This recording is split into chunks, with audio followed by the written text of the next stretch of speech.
study chapter 9. Our chapter 9 name is The Selfish Giant. Once upon a time, there was a giant who made a beautiful garden. एक समय की बात है, एक giant रहता था, जिसका ब्यूटीफुल गार्डन था, उसने काफी सुंदर गार्डन रखा था. Children used to come to play there. Giant did not allow them there and built a high wall all around it. बच्चे उस गार्डन में आते थे, खेलना चाहते थे, लेकिन जो जियंट है वो उन्हें अलाउ नहीं करता था, उस गार्डन में नहीं देता था. इसलिए उस जियंट ने काफ़ी ऊंची-ऊंची दीवारें बना दी थी उस चारों तरफ. Every afternoon the children played in the giant garden.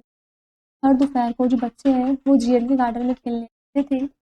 It was a lovely garden with soft green grass, beautiful 12 peach trees that in the springtime broke out into pink blossoms. वो काफ़ी लवली गार्डन था, उसमें soft green grasses भी थे, काफ़ी सुंदर flowers थे बिल्कुल स्टार्स की तरह, और 12 पीच ट्रीजेस भी थे. स्प्रिंग टाइम में वे टूट जाते थे और पिंक ब्लॉसम्स हो जाते थे. The birds sat on the trees and sang sweetly. जो बर्ड्स होती थी वे ट्रीज पर बैठती थी और मीठा गाना गाती थी. How happy we are. बच्चे बोलते हैं कि हम कितने यहाँ पर खुश हैं. One day the giant came back. एक दिन जब जियंट वापस आता है, he had been to visit his had come back after 7 years. वो अपने फ्रेंड के यहाँ पे विजिट करने गया था और जब वो वापस आता है 7 साल बाद, when he arrived saw the children playing in the garden. वो दिखता है बच्चों को अपने गार्डन में खेलते हुए. What are you doing here? He shouted and the children. वो चिल्लाकर बोलता है कि तुम सभी यहाँ पर क्या कर रहे हो, और बच्चे वहाँ से भाग जाते हैं. This is my garden, said the giant, and I will allow nobody to play in it but myself. वो जियंट है, वो बोलता है कि मेरा गार्डन है, मैं किसी को भी अलाउ नहीं करता हूँ यहाँ पर खेलने के सिवाय मेरे.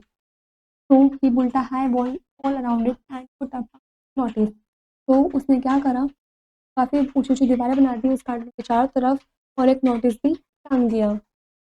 Will be प्रोस्टिट्यूटेड.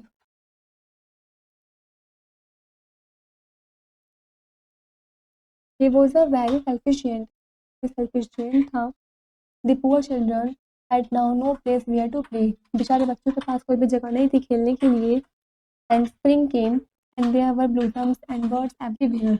स्प्रिंग आने लगा, तो हर जगह जो बर्ड्स हैं वो ब्लॉसम्स होने लगे, पेड़ वेड़ खिलने लगे.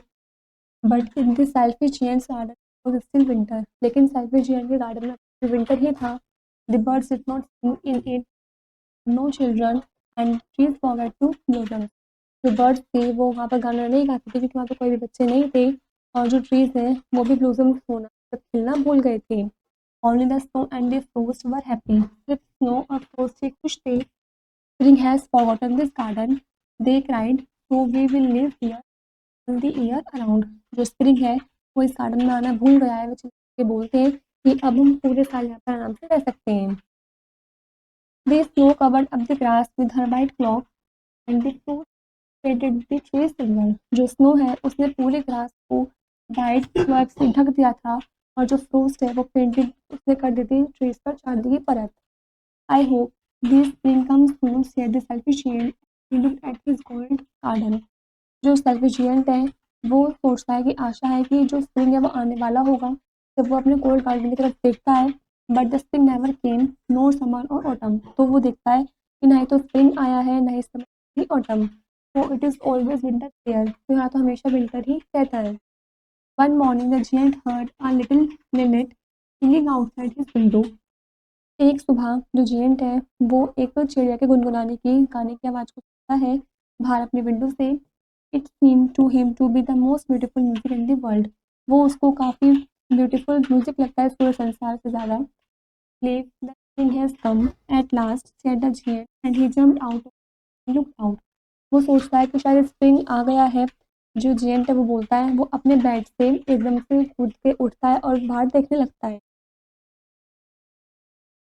He saw a wonderful sight. वो काफ़ी वंडरफुल साइट देखता है. The children had kept in and were sitting in the branches of the trees. जो बच्चे हैं वो गार्डन के अंदर हैं और ट्रीज के ब्रांचेस पर बैठे हुए हैं. The happy trees had covered themselves with blossoms and the birds were twittering with delight. जो हैप्पी ट्रीज हैं वो खुद को उन्होंने ब्लॉसम से भर लिया है, कवर कर लिया है, और जो बर्ड्स हैं वे भी मधुर गाना गा रहे हैं. But in one corner it was still winter. एक कॉर्नर में अभी भी विंटर ही है. A small boy was standing there. वहाँ पे छोटा सा लड़का खड़ा था. He was crying because he could not reach up to the branches of the tree. वो रो रहा था क्योंकि वो पेड़ के branches तक नहीं पहुँच पा रहा था. And the giant's heart melted. तभी जो giant का heart होता है वो melt हो जाता है, पिघल जाता है. How selfish I have been, he said. वो बोलता है मैं कितना selfish था. Now I know why the spring would not come here. लेकिन अब मैं जानता हूँ कि मेरे गार्डन में spring क्यों नहीं आया था. I will put that little boy on top of the tree. मैं इस छोटे से बच्चे को ट्री के टॉप पर पहुँचाऊँगा. He was really very sorry for what he had done. वो काफ़ी शर्मिंदगी महसूस कर रहा था. वो काफ़ी क्षमा प्रार्थी था कि उसने जो भी किया वो गलत किया. So he went into the garden. वो गार्डन में जाता है. The children were frightened when they saw him and ran away. जो बच्चे होते हैं वो उसे देखकर डर जाते हैं और वहाँ से भाग जाते हैं.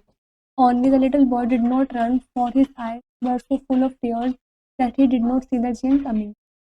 लेकिन वो छोटा सा बच्चा नहीं भागा क्योंकि उसकी जो आंखें थी वो पूरी आंसुओं से भरी हुई थी और वो जियंट को आते हुए नहीं दिख पाया. The giant took him gently in his hand and put him up into the tree. तो जियंट होता है वो आराम से उसको अपने हैंड से उठाता है और उसको ट्री के ऊपर टॉप पर रख देता है. And the tree suddenly blooms. Tree होता है वो अचानक से ब्लूम्स खिलना स्टार्ट कर देते हैं. The birds came and sing on it. जो बर्ड्स हैं वो भी आ जाती है और गाना गाना स्टार्ट कर देती हैं.